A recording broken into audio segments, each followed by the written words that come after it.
And I finally stopped. I said, okay, wait a minute. There have been 10 other candidates who have been here, right? And I listed them all. Yep, they all did. So let me ask, did you ask any of them a question on abortion? Silence. No. And you've asked me 3 questions on abortion. I said, they have the exact same position as I do. Every single one of them, I'm sure if you would have asked them, said that they have the exact, maybe a rape and incest exception here and there, but almost all of them are pretty strong, down the line pro-life. Why didn't you ask them questions, and why did you ask me 3? Silence. And finally someone perked up and said, because we know you mean it.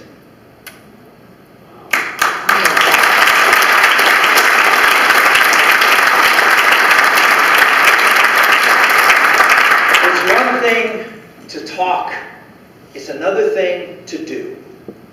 And it's when you do is when you pay the price. And so I just would encourage you, as you look at who you here in New Hampshire want to lead this country, at this time where we truly are at a critical moment. You probably saw the numbers that came out today on religion in America. And now the greatest category, the category with the highest percentage of people in this country are no longer Catholics, used to be Catholics. No longer Protestants, it was second, was Protestants. It's now unaffiliated. A quarter of Americans now are non-religious, according to this new poll. And that is the largest single group of Americans out there. And it jumped 7% in the last 6 years. Don't think that who leads this country, don't think that what the national debate about doesn't affect your children and the country they're going to live in, which is going to be very different than the country you're living in today. You see it. You're on the leading edge of it here in New Hampshire. I'm sure those numbers are probably maybe double, potentially, here in New Hampshire. But the bottom line is, if you want to change the country, you got to find someone who's bold enough to lay out a vision, a hopeful, positive vision, that is willing to live it, not just preach it. Willing to do something, not just say something. And has a track record that shows that you can trust them because they've done it. And they've taken the heat and they've taken the bullets. You'll be told over and over again that you have to nominate someone who's electable. Ladies and gentlemen, the last 2 elections, we nominated someone who was electable. How did that work out for us? Maybe they don't understand what electable means anymore.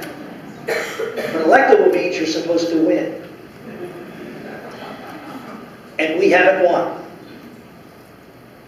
Why? Because we play defense on the issues that millions of Americans care about.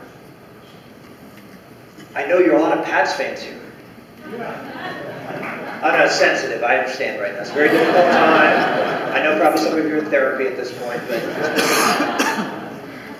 but you know you don't win a lot of games by just playing defense. The reason we lose elections on a national level on these issues is because we play defense, not offense. That's because the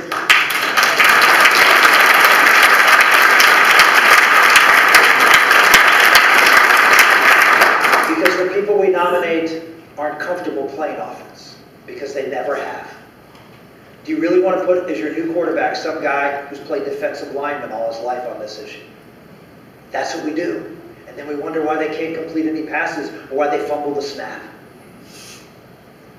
Ladies and gentlemen, I know up here you're going to get a lot of pressure to sort of go along with what seems to be the flavor of the moment, that can win.